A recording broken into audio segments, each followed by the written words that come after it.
My question is, should culture be preserved at all? Because in the name of preservation of culture, already we have started seeing moral policing in India. See, culture is a happening thing. Nobody can preserve it as it is. It is evolving all the time. Nothing wrong with that. If it's evolving naturally, people making choices and making certain changes with their lives, it's perfectly okay. But when your culture is being engineered by commercial forces, some amount of stopping and preserving also needs to happen, isn't it? If naturally it's evolving, people are making their choices to eat differently, to dress differently, to do things differently, it's perfectly okay. So for commercial forces or anyway, having budgets to change your culture, having a strategy to change your culture, when it is so, I think you should also have a strategy not to allow that to happen.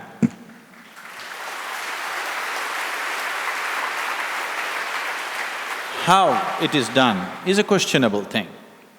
Whatever you called as moral policing, it happened in crude ways. So yes, everybody is disgusted with that. But in some form of education, some way it must be done. It's very easy to sell sleaze, you understand? And very easily you can catch the youth and make that the culture of the land in no time.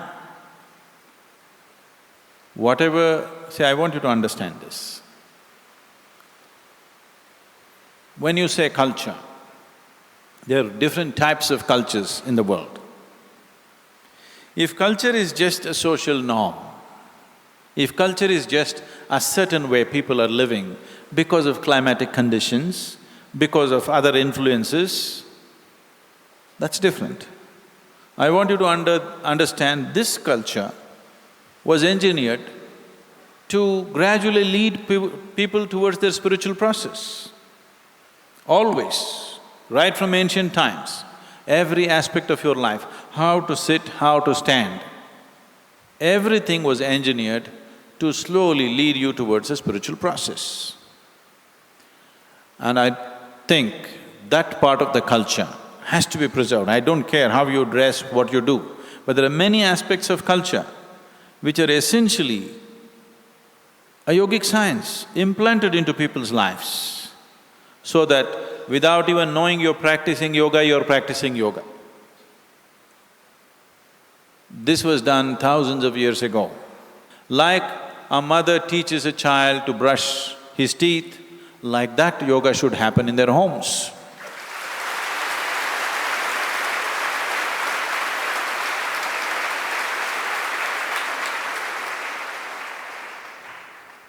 Brushing your teeth is a certain culture, isn't it?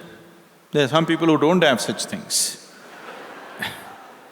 So, this was brought into your life because of the benefits that it has. Similarly, various other practices and norms were brought into your life because of the benefits that it has for human well-being. Now some commercial force is coming and removing everything for their benefit. If you don't stop it in some way, they will take away everything. So, some amount of control is definitely needed. If people are making their choices and slowly evolving into something else, that is nobody's business, okay? That is nobody's business. Every human being has a right to choose and change his life the way he wants. But right now, I want you to understand, most human beings are not choosing, they are being forced to make choices, isn't it? The commercial establishments, the marketing departments are larger than the production departments in most companies, and they're just campaigning. If you don't do some kind of stoppage, it must be done gently, sensibly, but unfortunately, because saner voices in the society never speak, the crude ones get onto the street and do the job. That's all that's happening, because saner voices never speak. If saner voices speak, there will be no room for all those street goons to take up this job. It need not be policed. But education is needed, definitely, isn't it? Yes or no? Education is definitely needed. What is the significance of doing what we have been doing for these thousands of years? This education is definitely needed. Because the education is missing, somebody is trying to educate you on the street with a stick in their hand. So, because you and me have not taken the responsibility of educating people properly, somebody is trying to do it in their own way. It's unfortunate, but that's how it will happen. That is how it will happen if we don't do it the right way.